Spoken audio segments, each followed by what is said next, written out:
नमस्कार दोस्तों। अभी अभी एक खबर आ रही है कि बर्नी सैंडर्स ने भारत के लोगों का, भारत के वर्कर्स का इंसल्ट करने की कोशिश की है। उनका मानना है कि H1B वीजा पे जो लोग आ रहे हैं वो बड़े सस्ते आ रहे हैं। जिस बात को ट्रंप और मस्क चाहते हैं कि H1B वीजा पे बहुत लोग आए और उस स्किल्ड गैप को फिल करने के लिए आए, वो टैलेंटेड लोग आए। बर्नी सैंडर्स का नजरिया ही अलग है। वो भारतीयों को बोल रहे हैं या फिर हर उसको बोल रहे हैं जो H1B वीजा पे वहां गया हुआ है कि ये लो वेज इंडेंचर्ड सर्वेंट है। क्या बात कर रहे हैं बर्नी सैंडर्स साहब? हम आपको कुछ चीजें बता दें, कुछ तथ्य बता दें। पहले आपको हम दिखाते हैं कि ये बोल कहां रहे हैं। इनका एक ट्वीट आता है कि इलॉन मस्क इज रॉन्ग। क्यों रॉन्ग है? उनका मानना है कि H1B वीजा का काम ही कुछ और है। H1B वीजा चाहता था best and the brightest time, पर इनका मानना है कि ये चीप लेबर लेकर आ रहे हैं बाहर से और लोग यहां बन रहे हैं बिलियनियर क्योंकि वो अपना पैसा बचा रहे हैं और बाहर पैसा कम जा रहा है। इस बात को ये प्रूव करने के लिए बहुत कुछ बोलने वाले हैं। हम अभी आपको थोड़ी देर में और समझाते हैं, पर पहले हम आपको उनका नाम दिखा दें जिनकी वजह से यूएसए आज इतनी बड़ी इकॉनमी बनी है। जी हां, H1B वीजा हो या फिर बाकी के देशों से जो लोग आकर यूएसए में काम कर रहे हैं और आज वहां पे बिलियनियर्स बने हुए हैं और बढ़िया काम कर रहे हैं, जिसमें नाम सत्या नडेला साहब का आएगा, सुंदर पिचाई का आएगा, शांतनु नारायण का आएगा, जॉर्ज कुरियन का आएगा, अरविंद कृष्णा का आएगा, जयश्री उल्लल का आएगा। तमाम ऐसे नाम है जो लोग सीईओ के पद पर या ऊंचे पद पर बैठे हैं और आज इकोनॉमी को कंट्रीब्यूट कर रहे हैं यूएसए की भी।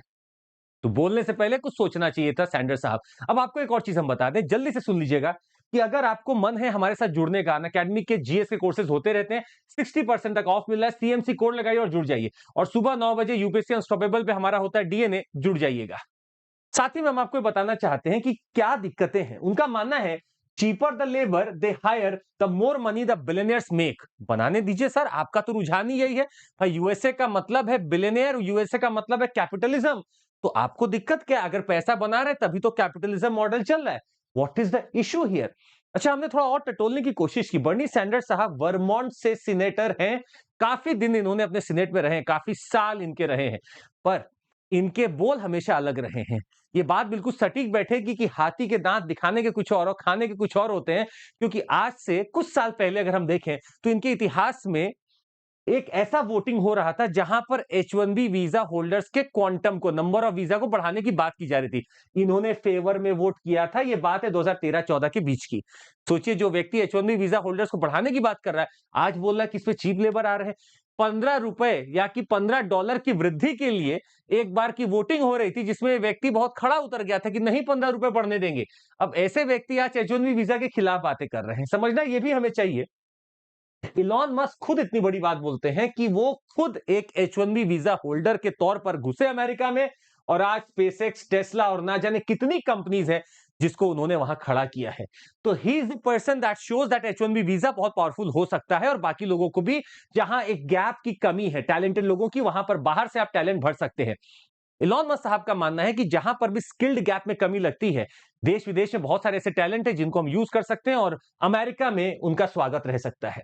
हमने H1B वीजा को पढ़ने की कोशिश की। H1B वीजा में साफ साफ लिखा हुआ है कि एक ऐसा स्पेशल वीजा है जो कि एम्प्लॉयर्स को मदद करता है एम्प्लॉयज को बुलाने में, पर वहां पर स्पेशलिटी ऑक्यूपेशंस के समय या स्पेशलिटी ऑक्यूपेशंस में लाने की कोशिश करता है। इसका मतलब क्या है? स्पेशलिटी और एप्लीकेशन या ऑक्यूपेशन इन्होंने डिफाइन किया है कि कोई ऐसा नॉलेज, बैचलर का डिग्री या इक्विवेलेंट, जहां पे हमें लगता है कि कोई स्किल गैप है मेरे पास और कोई मैं बाहर से टैलेंट ला सकता हूं। यहां पर कोई भी ऐसी भावना नहीं होनी चाहिए कि यूएसए का जॉब रिप्लेस हो रहा है। इसमें साफ साफ लिखा हुआ है कि अगर ऐसा जॉब आप यूएस में नहीं भर पा रहे और बाहर के लोग बहुत ज्यादा पोटेंशियल रखते हैं, एफिशिएंट हैं, तो आप उनको बुला सकते हैं। बर्नी सैंडर्स साहब, आप अपने लॉ को जाकर चेक करिए।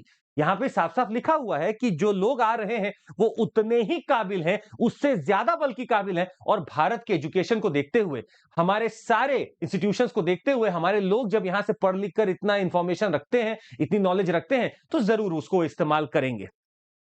यह भी बोलना यहां पर जरूरी होगा कि इलॉन मस्क साहब इस समय H1B वीजा के समर्थन में है। ट्रंप भी, चूंकि इलॉन मस्क के बहुत बड़े बैक से वो जीते हुए हैं, वो भी H1B वीजा का समर्थन करते हैं। इलॉन मस्क का कहना है कि आपको मिनिमम सैलरी H1B वीजा की बढ़ानी चाहिए और दूसरा ही है एनुअल मेंटेनेंस फी जो लगता है इस प्रोग्राम के तहत, वो भी जो एम्प्लॉयर्स देते हैं उसको भी बढ़ा देनी चाहिए, ताकि हम लोग यहां पर एक लैकुना जो फील कर रहे हैं, जिनको लग रहा हो कि वो सस्ते लोग आ रहे हैं, ऐसा एकदम भी नहीं है, बल्कि और बेहतरीन लोग आएंगे और अच्छे से उनका मेंटेनेंस भी होगा। हम कुछ तथ्य आपको देना चाहते थे। बता दें आपको H1B वीजा के सबसे बड़े जो होल्डर्स हैं, जो वर्कर्स हैं, आज जो यूएसए में हैं, वो भारत से सबसे ज्यादा है। जी हां, अगर आप इस नंबर को देखते हैं तो 72% तक का अप्रूवल भारत के H1B वीजा के लिए लोगों को मिला था। ये 2022 का आंकड़ा है, आज भी लगभग इसी के आसपास चल रहा है। उसके बाद चाइना है, उसके बाद कनाडा है, फिर कोरिया है, फिर बाकी चलते हैं, पर इंडिया सबसे बड़ा नंबर रखता है। साथ ही में कहां जाकर लोग रुकते हैं H1B वीजा होल्डर्स, आपको बता दें, जहां पे भी सिलिकॉन वैली है, जहां पर भी टेक का काम होता है, वहां पे हमारे लोग जाते हैं। जैसे कि अगर आप ईस्टर्न पोर्शन में देखें तो अच्छा खासा यहां लोगों का जो H1B वीजा होल्डर्स हैं, यहां पर सबका रहने का ठिकाना, यहां पे वो काम करते हैं। दूसरा आपको मिलेगा इस जगह पे जहां कैलिफोर्निया का प्रोविंस है, वहां भी वो जाकर रहते हैं और सिलिकॉन वैली में कंट्रीब्यूट करते हैं। पर एक नया तथ्य हम आपको दिखाना चाहेंगे सर। आज H1B वीजा की जो डिमांड है, वो इंडियन कंपनीज की धीरे-धीरे कम हो रही है। जी हां, हमारे पास आंकड़े हैं। अगर आप देखें, इन्फोसिस ने कम लोगों को यूएसए भेजा H1B वीजा पे। टीसीएस ने बहुत कम 75% डिक्लाइन हो गया। विप्रो में 70% डिक्लाइन है। टेक महिंद्रा में, एचसीएल में, एलटीआई माइंट्री में सब जगह डिक्लाइन देखने को मिल रहा है। मतलब H1B वीजा पिटीशन जो भारतीय कंपनी वहां भेजती थी, वो कम होता दिख रहा है। मतलब less Indian companies are hiring Indians outside. तो H1B वीजा अभी भी भारतीयों के पास कैसे जाता है? क्योंकि उसकी जिम्मेदारी है यूएस या अमेरिकन कंपनीज की। अब अमेरिकन कंपनीज भारत के लोगों को प्यार कर रही तो इसमें क्या बुरा है? वो हमें टैलेंट देख रही तो इसमें क्या बुरा है? हमने देखने की कोशिश की।